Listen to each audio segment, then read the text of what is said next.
This Juneteenth, we honor the strength, resilience, and unbreakable spirit of our ancestors in the United States. Their unpaid labor built the foundation of this country, and despite centuries of brutality, they held on to hope. Although the Emancipation Proclamation took effect on January 1st, 1863, it was not until June 19, 1865, when Union troops arrived in Galveston Bay, Texas, that more than 250,000 enslaved people in Texas were finally informed of their freedom. This day became known as Juneteenth, our nation's second Independence Day. My name is Jewel Day, and I am an author and motivational speaker. My father was born and raised in Virginia as a Southern Baptist Christian. In 1992, he joined the United States Army, and in 1993, he embraced Islam by taking the Shahada. His roots run deep in Virginia as a descendant of generations of Black Americans whose lineage traces back to American slavery. My mother is a Fulani from Sierra Leone. The Fulani, also known as Fula or Fulbe, are one of the largest and most widely dispersed ethnic groups in Africa, with communities across West and Central Africa.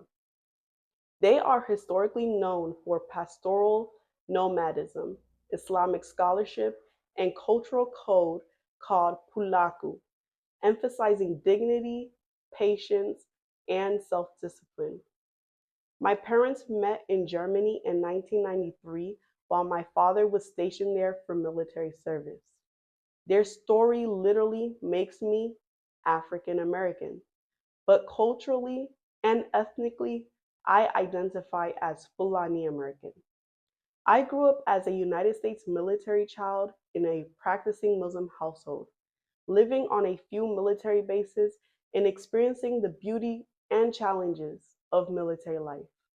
When I reflect on Juneteenth, I think of the many Black figures whose lives shaped our understanding of freedom. Harriet Tubman, who escaped slavery and led enslaved people to freedom through the Underground Railroad, later serving as a scout and spy for the Union Army. Ayuba Suleiman Diallo, a Fulani Muslim prince from Bundu, who was kidnapped in 1731, enslaved in Maryland, and later freed, one of the earliest documented African Muslim scholars in America. Umar ibn Said, a highly educated Fulani Muslim scholar from Futa Toro, captured in 1807 and enslaved in the United States, who wrote a 15-page autobiography in Arabic, the only known surviving American slave narrative written in Arabic. Frederick Douglass, who escaped slavery, taught himself to read and write, and become one of the most influential abolitionists and civil rights leaders of the 19th century.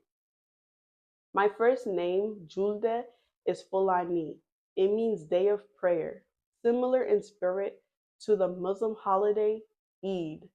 The name comes from the Fulani verb julugol, which means to pray. From that same root, the word julbe means people who pray. Julde is a unisex name carried by both men and women in Fulani communities, and it reflects devotion, spirituality, and prayer. As Black people in America, our history includes being bought, sold, and treated as property.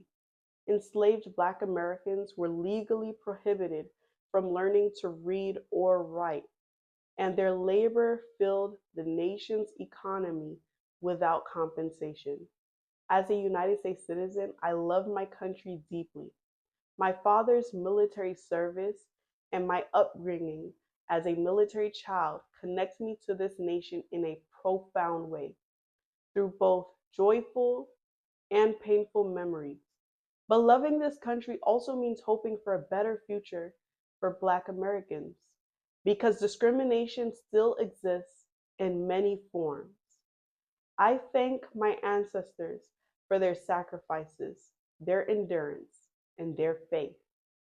With the leadership of President Abraham Lincoln and the Union forces, slavery was abolished. but the fight for equality continues. Today, we honor their legacy by continuing the work they began, pursuing justice, dignity, and true freedom for all.